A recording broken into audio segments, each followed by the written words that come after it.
Could Sheffield Wednesday get into the Championship playoffs this season? Are they the dark horses, and could they finish above their Sheffield rivals for the first time since the 16-17 season? Well, today I'm going to look at the Owls, their business so far, the tactics of Danny Röhl, and more to answer these questions. So please like and subscribe, and let's get into the video. So Sheffield Wednesday are off the back of one of the best escapes in Championship history, but before we talk more on that, we need to go back to the season before. In the 22-23 season under Darren Moore, Wednesday were promoted from League One, getting 96 points, which would normally secure an automatic spot, but they had to do it through the playoffs, which involved one of the best comebacks, coming back from a 4-0 defeat in the first leg. Despite this success, Moore and Chansiri had a disagreement and Darren Moore left the club. This is one of the many things owner Chansiri is criticised for, in addition to his financial mismanagement and fan discontent, and this could potentially hinder Wednesday's push for an improved season. The Spanish manager Xisco Munoz was hired, and well, it didn't go very well for him. Wednesday had the worst start to a Championship season ever, failing to win in any of the 10 games under Munoz, only getting 2 points from a possible 30. As a result, he was sacked on the 4th of October, and 9 days later, Danny Röhl was appointed, and he managed to turn a side doomed for relegation around and transform them completely. After losses in the first 2 games, he managed to get the Owls' first 3 points of the season against Rotherham, and in the second half of the season, they were the 7th best side in the second tier, which was necessary in order for them to stay up. But Röhl has transformed this side, and now let's look at how he did that tactically. So Danny Röhl built up his experience as a coach at Leipzig, Bayern Munich, and the German national team assistant manager. And one of the biggest improvements in the football under Röhl is out of possession. Röhl has implemented a strong work ethic and cohesion to close down the opposition, and their approach often depends on the opposing team. Here you can see an example of Wednesday pressing and how narrowly they do it. This prevents the opposition from playing into midfield. And here's another example against Blackburn Rovers, and a move which was specifically designed to counter the tactics of Rovers. The team adopts a mid-block with the central forwards and midfielders dropping deeper, waiting for the right moment to press. The backline maintains depth, while the front pressing group takes a narrow shape to prevent the opposition from easily playing through the midfield. Although the opposing team's wide players push up the field, Sheffield Wednesday's fullbacks mark them effectively.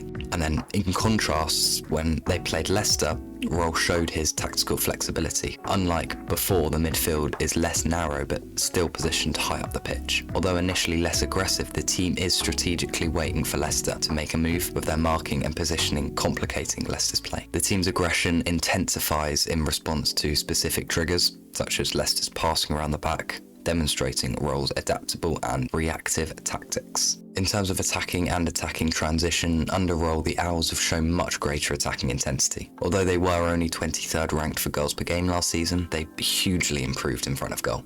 And a huge source of their goals was in attacking transition. As I touched on a moment ago, they win the ball back when pressing, and when they do, this is when they normally look to go on the attack. When on a counter-attack, a lot of the Wednesday players will join the attack, and especially players in wide areas, to create opportunities. And their off-the-ball movement in attacks is so key. Last season, Röhl played a number of different formations. 4-3-3, 4-1-4-1, 4-2-3-1, 3-4-2-1, 3-4-3, 3-4-1-2, and probably a load more. This once again shows his flexibility in how we can adapt to different opposition. In terms of midfield, Sheffield Wednesday's midfielders often have room to roam, with a lot of distance between them. Here you can see Bannon taking up a sort of deep-lying playmaker role and being a catalyst in the build-up phase. The wide areas are often key to Röhl's ideology, and fullbacks and wingers combining with central players is a huge part of their success last season. So now let's look at the new additions to the squad so far this window for Wednesday. Let's start with the player who the fans will be familiar with after his loan spell in the second half of last season, and it's James Beadle, who is back on loan from Brighton. He was such an important player to their escape last season, with 8 clean sheets in 19 games and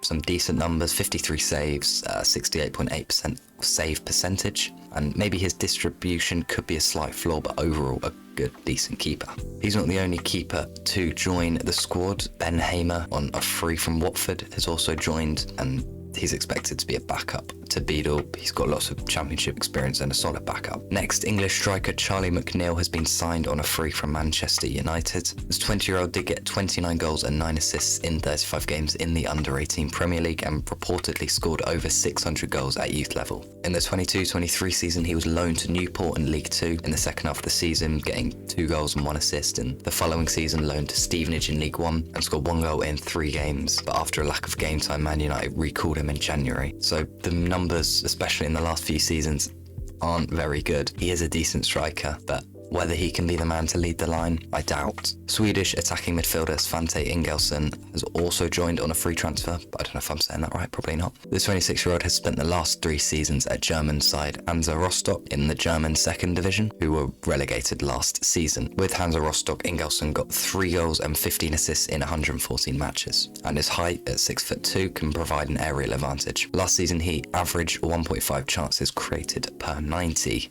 Midfielder Nathaniel Chalobah has also been signed on a free from West Brom. The 29-year-old is experienced in the Championship with just under 200 games in the division and 18 goal involvement. Certainly not the most exciting transfer, but someone who can do a job, especially with the midfield departures of Will Vaulks and Will Byers. Jamal Lowe is another joining Hillsborough on a free, and as a Pompey fan I have fond memories of him. The forward has 186 games in the Championship and 39 goals and 12 assists. He is now 30 years old, so getting on a bit, and spent last season on loan at Swansea and got 9 goals. Now Max Lowe is a smart bit of business. He switches sides of Sheffield to join the Owls. He's already gone from Derby to Forest, now he's gone from United to Wednesday, so not much loyalty from him, but he is a solid Championship player who can play left back or left midfielder. He's got 87 appearances in the division and 10 assists. Well, the next signing has come on over to Sheffield. It's Valery. That's so bad. Jan Valery is a right back who can also play centre back or right midfield, and was signed from French side Angers, where he got 68 appearances, and he also has 43 appearances in the Premier League with Southampton. And finally, so far, Olaf, oh my god, what is this? Olaf Kabaki, definitely saying that wrong, has also been signed from, oh my god, Arka Gdynia. Not a bloody clue. But they're a Polish second tier side, and he got 13 goals with them last season. Obviously the Championship is a big step up from the Polish second tier, but we'll have to see how he gets on. But he is only 23 and has potential to grow. So now it's time to answer the question: can Sheffield Wednesday get into the Championship playoffs this season? And well, a short answer is I don't think so, but I do think they will be fighting for them and probably be in the top half. So what are the factors that's stopping them from being at that level? Well, I think the lack of squad depth, particularly in the midfield, is worrying. As I mentioned earlier, they lost Will Vaulks and Will Byers, and although the transfer window isn't shut yet, they are a bit short in that area. When I look at that squad, I don't know if there's a proper striker who can get 15-20 goals in the Championship. Again, still time to do business, but at this current time I'm not sure as of yet. No doubt there's a lot of them, but which one will be the main man, if any, I'm not sure. And of course there's always the chance theory factor with Wednesday. Something could happen with him, a meltdown, a disagreement, whatever, financial stuff, anything could go wrong. And maybe the most worrying and maybe the biggest reason that they couldn't get into the playoffs is that Danny Röhl could very well be poached. If, let's say, Wednesday are in and around the playoffs, and a top half Championship side or a lower Prem side sack their manager, they very well might want Danny Röhl, understandably. But with that squad and manager, I think they are in with a shout at the playoffs. That would, of course, be a hugely successful season. Let me know how you think Wednesday will do this season in the comments, and I'll reveal exactly where I think they will finish in a few days when I do my Championship predictions. So stay tuned to that, subscribe so you won't miss that. Like this video if you enjoyed, comment what you think about Wednesday, their chances this season. Thanks for watching, and goodbye.